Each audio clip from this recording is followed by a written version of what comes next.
40대부터 살이 안 빠지는 이유는 운동 부족 때문이 아닐 수 있습니다. 오히려 매일 운동하고 예전보다 적게 먹고 더 열심히 관리하는 분들이 이런 고민을 많이 하는데요. 분명 노력하고 있는데 뱃살은 그대로고 몸무게는 잘 내려가지 않고 참다가 결국 폭식하고 후회하는 패턴. 혹시 지금 이런 상태라면 운동량을 더 늘리기 전에 먼저 확인해야 할 게 있습니다. 오늘 영상에서는 운동에도 안 빠지는 몸이 되는 이유와 다시 살 빠지는 몸으로 바뀌기 위해 가장 먼저 해야 할 것 3가지를 알려드리겠습니다. 40대 이후 살이 안 빠지는 분들을 보면 공통점이 있어요. 운동을 안 하는 사람이 아니라 오히려 너무 열심히 하는 사람들이 많아요. 예전보다 덜 먹고 식단 관리도 하고 운동도 꾸준히 하는데 이상하게 뱃살은 그대로고 몸무게는 예전처럼 내려가지가 않죠. 그런데 여기서 한 가지 중요한 점이 있는데 30대까지는 운동과 식단으로 가능했다면 40대 이후에는 예전과 같은 방법이 같은 결과를 만들지 않을 수 있어요. 그래서 지금부터 말씀드린 3가지를 먼저 확인해 보셔야 합니다. 첫 번째는 밤마다 무너지는 신호, 바로 수면이에요. 혹시 이런 패턴 있으신가요? 낮에는 관리를 정말 잘해요. 아침 조절하고 점심도 적당히 먹고 운동까지 완료하고, 그런데 밤 10시가 넘으면 갑자기 단계 땡기고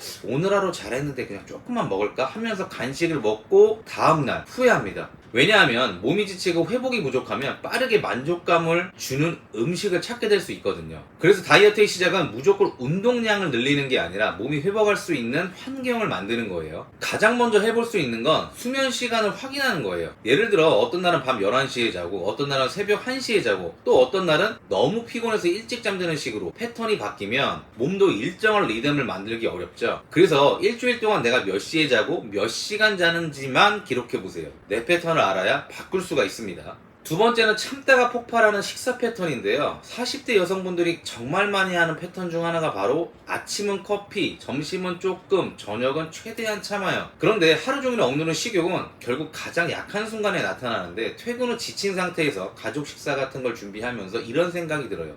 나 오늘 거의 안 먹었으니까 조금 먹어도 괜찮겠지? 그런데 그때부터 시작이 돼요. 반찬 하나 먹고 간식을 조금 먹고 결국 저녁에 많이 먹게 돼요. 이때 필요한 건 더 강한 참을성이 아니라 낮부터 무너지지 않는 식사 리듬을 만드는 건데, 예를 들어 점심에 샐러드만 먹고 오후 내내 배고픔을 참고 있다면 샐러드에 계란이나 닭가슴살 같은 단백질을 추가하고요. 그리고 샐러드에 올리브유 같은 좋은 지방을 활용하는 것도 방법이에요. 중요한 건 적게 먹는 게 아니라 오래 유지할 수 있는 식사를 만드는 겁니다. 세 번째는 음식으로 위로받는 습관이에요. 많은 분들이 폭식을 음식 문제라고 생각하는데 실제로 감정과 연결된 경우가 많거든요. 하루 종일 회사에서 신경 쓰고 집에 와서 가족 챙기고 4시간에 하나도 없는데 그 순간 가장 쉽게 보상받을 수 있는 게 음식이죠. 그래서 배고파서 먹는 게 아니라 지친 마음을 달래려고 먹게 되는 경우도 많아요. 예를 들어 하루 종일 회사에서 스트레스 받고 집에 와서 아무 생각 없이 핸드폰을 보다가 습관처럼 간식을 찾는 경우가 있죠. 배고파서가 아니라 오늘 너무 힘들었다라는 마음을 달래기 위해서 먹는 거예요. 이럴 때 필요한 건 무조건 참는 게 아니라 음식 말고 나를 회복시키는 방법을 만드는 겁니다. 따뜻한 차 한잔 마시기, 편안한 샤워하기, 10분이라도 혼자만의 쉬는 시간을 갖기. 이게 작아 보여도 이런 습관들이 쌓이면 폭식으로 이어지는 순간을 줄일 수 있어요.